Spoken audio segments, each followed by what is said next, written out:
অবশেষে বনগাঁ শহরের যানজট সমস্যা মেটাতে এবার এই সমস্যার সমাধানে উদ্যোগ নিল বনগাঁ পৌরসভা। বুধবার থেকে শহরে চালু হতে চলেছে 3টি পার্কিং জোন।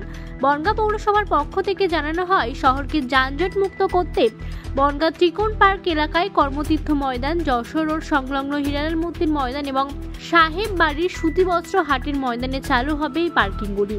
কেউ সামান্য পয়সার বিনিময়ে এখানে 2 চাকা 4 চাকা সহ যে কোনো যানবাহন রাখতে পারবে। সকাল 8টা থেকে পার্কিং পরিষেবা চালু হবে, চলবে রাত 10টা পর্যন্ত। জানা গেছে, প্রথম 1 ঘন্টায় 2 চাকা ও 3 চাকা গাড়ির জন্য 5 টাকা পার্কিং ফি দিতে হবে। পরবর্তীতে রাত 10টা পর্যন্ত দিতে হবে মোট 10 টাকা। বড় গাড়ির জন্য 10 টাকা পার্কিং ফি, পরবর্তীতে রাত 10টা পর্যন্ত গাড়ি থাকলে দিতে হবে 20 টাকা। এই পার্কিং ব্যবস্থা চালু হওয়ার পর শহরের মূল রাস্তার ওপর বেআইনি পার্কিং করলে তার বিরুদ্ধে প্রশাসন ও পরিবহন দপ্তর আইনি ব্যবস্থা নেবে। তার জন্য সংশ্লিষ্ট দপ্তরকে জানানো হবে বলে জানিয়েছেন পৌরপ্রধান গোপাল শেঠ।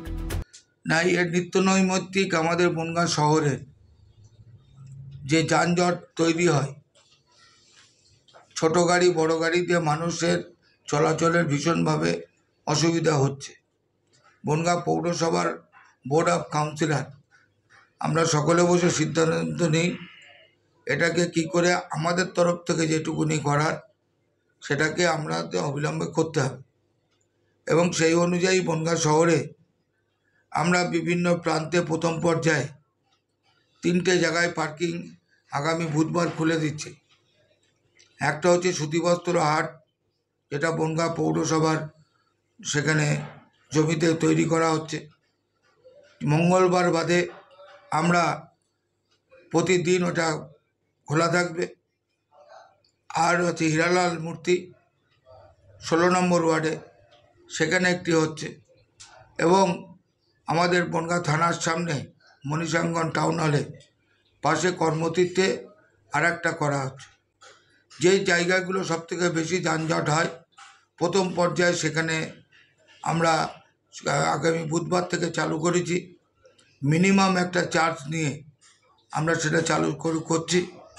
আমরা প্রথম ঘন্টায় 5 টাকা, সারাদিনে 10 টাকা মোটরসাইকেলের ক্ষেত্রে, এবং যেগুলো 4 চাকা গাড়ি তাদের ক্ষেত্রে প্রথম পর্যায়ে 1 ঘন্টায় 10 টাকা, সারাদিনে 20 টাকা।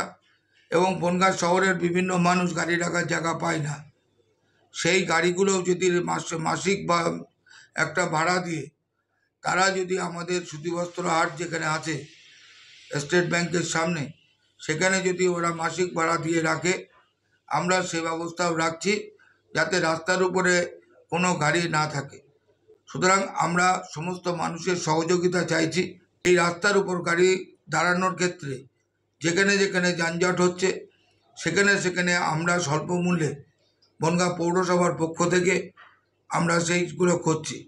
বাকি যারা রাস্তায় গাড়ি রাখবেন বা গাড়ি রেখে চলে যাবেন তাদের বিরুদ্ধে পুলিশ প্রশাসন এবং পরিবহন দপ্তর যাতে সঙ্গে সঙ্গে অ্যাকশান নেয় তাদেরও অনুরোধ করব, যানজট হঠাৎ বনগাঁ মানুষকে বাঁচাও।